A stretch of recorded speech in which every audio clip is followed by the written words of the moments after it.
So I was watching The View this morning, and they were talking about how FOTUS, felon of the United States, is rounding up immigrants and shipping them off. And one of the talking heads on The View, I think she's the more conservative one, kept talking about how people are all upset because that one woman that got burned on the subway. I don't know that much about it because I'm not watching a lot of news these days, but I guess an illegal immigrant, one of the rare exceptions to the immigrants that come to this country, this one was actually violent and burned a woman. And it's sad and it's tragic and it happened over the holidays. And of course, we don't want anyone to die. But here is what I want to glean from that story in order to help us move forward as part of the resistance. Hi, I'm Carolyn, and welcome to my channel called As I See It. This is my political channel, not to be confused with my RV life channel. I live full-time in an RV. Here is what has been coming up over and over and over again today in my thoughts, my research, my reading about being part of the resistance, is that stories matter. Personal stories matter. Whenever we can put a name or a face to a story, it hits home. People used Ashley Babbitt, was that her name, as a hero. The January 6 people used her as a hero. Everybody knew her name. Everybody knew her face. She was a criminal and she ended up losing her life, but they used her story and her face as a hero. And at the same time, they're using this woman, and I'm sorry, I don't know her name, on the subway who was killed by an illegal immigrant. They're using her name as a story to further their racist anti-immigrant stories and rhetoric and propaganda and a rallying cry for they're all criminals, they all need to go. Here is what we need to be doing on the other side as the part of the resistance. When you call your representatives in Congress, when you call your senators, when you call your governors, whenever possible, talk about how the things that you're calling them about affect you personally. This freezing of the federal aid for Medicaid and school lunches and Meals on Wheels and all of the things that he decided that he was just going to take this money away from Americans. Stop feeding Americans. Stop taking care of Americans. When we call our representatives, we need to talk about how this is going to affect us personally.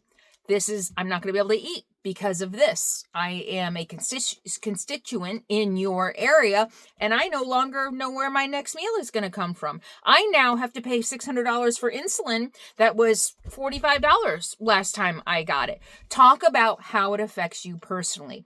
At the same time, we need to amplify our stories. And if we don't have a personal story about how it affects us or someone in our family, amplify the stories that will be coming out.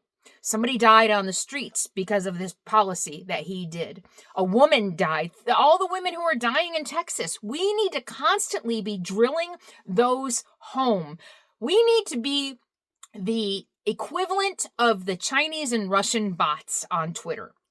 We don't have bots because we don't have foreign governments trying to overthrow America. We need to be the bots. We need to constantly be amplifying the stories of the horrible repercussions of his actions. Do you hear me? So when somebody gets hurt, when somebody dies, when we hear a child, unfortunately, who is going to have to carry a rapist baby to term, and these stories come out, we need to amplify them over and over and over again. Think about how many times you have heard about heartbeats of fetuses. Think about all the ways they have drilled their message into our brains over the decades. And that's why they won, because they're really good at messaging. We need to take the reins. We need to be the messengers for what is right, for what is true. And we need to be the voice of the people who may not have voices. Share their stories whenever possible. When you call your representatives, share these stories on your social media. Share them in group discussions on all the news sources that you watch. And whenever possible, if you're on a page that is MAGA leaning, share the story. Well, so and so died. And don't do it shamey and blamey. I'm going to do another whole video on this. But here's this story about this woman who died because she didn't have access to health care. Here's this child who went hungry and went and stole a loaf of bread at the market and ended up getting gunned down or jailed. Is this the country we want to live in? So that is my message for you today. Think about how propagandized MAGA is. We need to be the propagandists of truth. So is this something that you think you can do? Do you hear what I'm saying? And do you hear what the assignment is? Say, I know the assignment if you hear me and know what you need to do. People connect to story. And as women especially, this is what we do. We impart our wisdom through stories. We inspire through stories. So do you know the assignment? Tell your story if you can. Tell other people's stories as often as you can and as loudly as you can. So this is how we're going to make change. This is how we're going to hold on to the truth. This is how we're going to hold him accountable.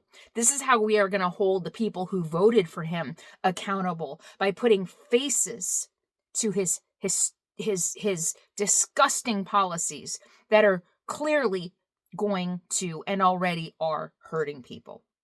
That's how I see it. Let me know your thoughts below.